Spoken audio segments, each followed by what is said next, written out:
Oh boy, it's time for me to drink till I drop, shiver my timbers, swab the poop deck, and hang out with all of me hearties because pirate metal is back with Alestorm and No Grave But the Sea. Man, okay, this is great considering pirate metal has returned here in 2017. Of course, we have been awaiting this album for a while. We've had this sort of on our calendars. The date has been marked because of some of the press that we've gotten that has taken some jabs where the jabs needed to be taken, and the promise of something wonderful that we will discuss later. So, we need to talk about the album. First of all, No Grave But the Sea, a 10-track affair by these guys, these pirate metal gurus, the folks that will fire their cannons directly at your eardrums and kick you straight in the balls. And again, we'll get to that a little bit later too. So we start off with the title track, and if you are unfamiliar with Alestorm, where you been? Where are you? I mean, seriously. I mean, whatever the rock is that you're hiding under, I hope that they serve drinks and there's like an oxygen supply there, because you might actually be clinically brain dead if you're a metal fan and don't know about this. But if you don't, I will explain what this is all about. Imagine a sea shanty as done in a heavy metal style. So you have plenty of riffs. You have just a lot of things that sound a little bit like folk metal, only it is sort of accompanied by that, you know, friendly and familiar tone that is traditionally associated almost like a stereotype for pirates and life in the high seas that is really used to sort of boost this up and give it its own unfamiliar sort of taste. This is something that's unique principally to this band and perhaps very few others. I don't know any other bands right off the top of my gourd that's pulling off something like this. And so you have these, you know, very quick sounding riffs, and you have these tales that are interwoven very much like old sea shanties or old sea tales, almost as though a demented captain is telling you, weaving these stories while you are drinking an ale and a friendly hop that can easily turn out of control. No Grave But the Sea is able to incorporate and introduce these themes, and does so at a furious pace, going right into Mexico, which weaves a tale of sailing down to Mexico in order to get absolutely drunk and going to see a donkey show, because, you know, priorities, man. You have to make sure that you see that donkey show while you're in Mexico, where the tequila's always good, but, you know, don't drink the water. There's blood in the water. Dave Matthews told me that once, but they might drink the water because they're pirates. They drank salt water and lived, so maybe you drink the water. I really don't know. It's really hard to say a lot about this music because it needs to be experienced. You have to love and respect the fact that these riffs are fast-paced but also very well controlled, so that seems like a little bit of an oxymoron, but the way in which it's done is that they control themselves enough to not really stray too far away from their themology. They're able to stay right there within their balance and keep that harmony level very high. And plus, any guitar solos or any sort of soloing that you're getting on this album is done so with great proficiency. So not only is this a band that has sort of the pirate metal gimmick, if you really want to call it that, if you really want to dub it as a gimmick, go right ahead, go to town, see what happens whenever you do. But they're also able to really interweave that with fantastic musicianship, and overall the composition on this album is very similar to their previous, where it's pretty well done. There doesn't feel like there's much, if any, duds within this box full of shanty anthems that we are getting from America's not American band, because this is a pirate band. They're from the high seas. I don't care where they're actually from, and I don't think they do either. To them, they're from the high seas. They live on their freaking boat.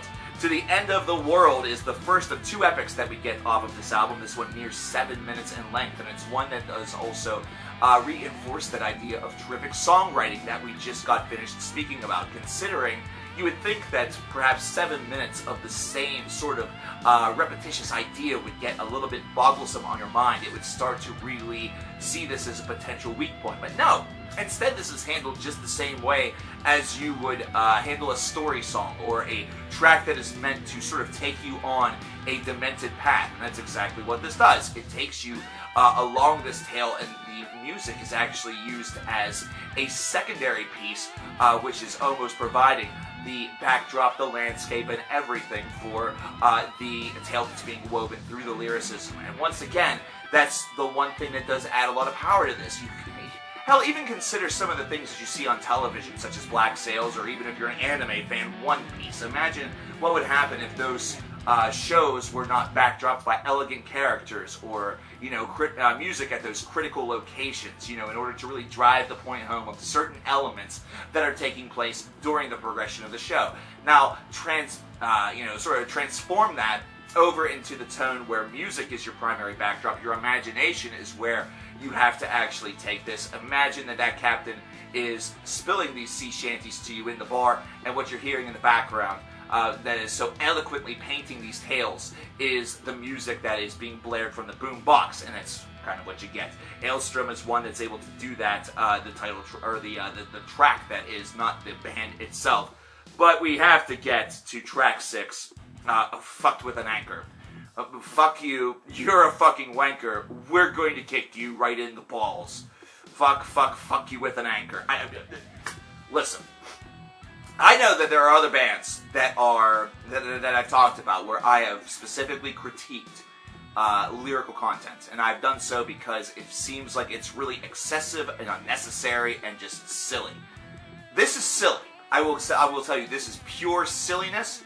But my lord, if you are creative with things like this, does it not work? It works brilliantly here. It immediately slaps you in your face with something that's absolutely absurd, and you can actually sort of believe this. You know, everything else that you hear with other bands that are not very creative with their lyricism feels very much like it's this, like, tough guy machismo that is not really all of that believable whenever somebody's just screaming it behind a microphone. You know, you have a better idea or a better chance of believing it if it's done within the constructs of like a hardcore punk band or just a noise band that is attempting to be as ear-raking as possible, not from a deathcore band that's using clean production.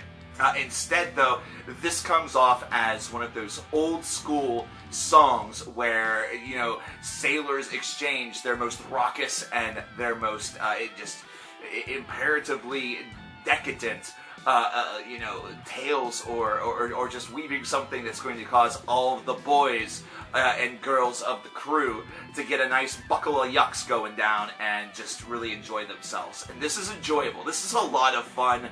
You kind of chuckle your way through the entire song. This is music that makes you want to drink a little bit, you know, tip some ale and have a little bit of fun.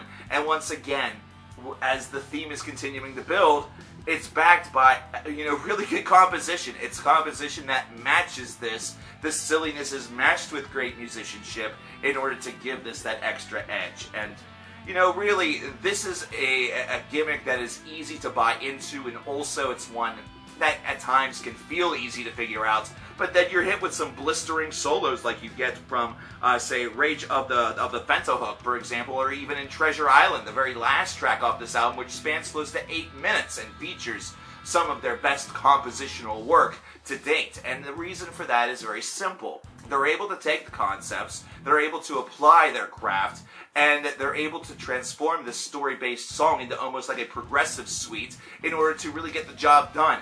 And again, that whole themology, that whole idea of being on the high seas, it does not overstay its welcome on this disc. And I think that's what is critically important, is that this does not feel like it overstays its welcome. Yes, you may get the overall idea, you know, sort of fixated in your head. It may no longer be as big of a surprise by the time you get into songs such as Man the Pumps, but it doesn't matter because you're still buying into it, you're still having fun with it, it's still an enjoyable ride.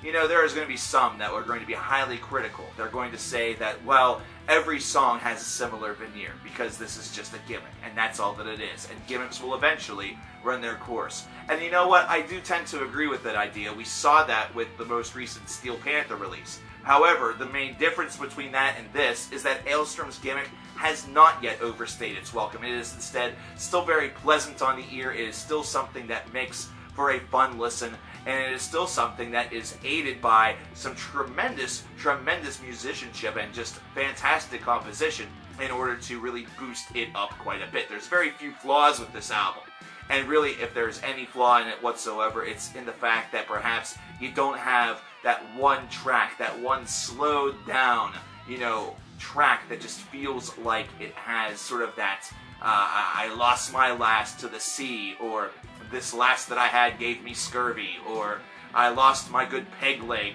to a shark named Freddy. whatever. It just doesn't have that, you know, sea ballad that really craves being on a record of this distinction. So what does this also have that makes it amazing? I mean, right now, it's like a 24 out of 30. This is an album that you certainly should pick up and scope out. It's really well done and well concocted. But what makes it the 30 out of 30 is the fact that they went through with it, man. The bonus deluxe disc that you can get is No Grave But the Sea by Dogs. By Dogs. I'm not kidding. You remember the Jingle Dogs? Alestorm did it. Every song, they've been jingle dogged. It's been jingle dogged. And it's jingle awesome. Holy crap. It's a lot of fun to listen to. Yeah, it's super duper silly. It gets super stupid. You can't listen to this the whole way through. It'll drive you batshit mad. But let me tell you something. Just the fact that you have something this fun as your bonus content that was used primarily what we thought as just a joke earlier on this year. They went through with it. They did it. You gotta love that. You have to love a band that is that committed to their own shitty jokes. I love that. I think that's really important. They are still having so much fun with their careers in music. That is imperative to really making it. I want to know what you guys think. What do you think about No Grave But the Sea by Alestorm? Let me know in the comments below. I'm coverkillernation, and I'll be seeing yous laters. Yeah, I'm not a pirate, clearly. Ugh. Imagine me. Well, I guess some people might think I'm a pirate considering I wear sunglasses and that's kind of like an eye patch. But, you know, I didn't lose my teeth to a game of sea poker, nor did I'd probably get seasick if I was on a vessel. I don't know. Maybe not. Bye.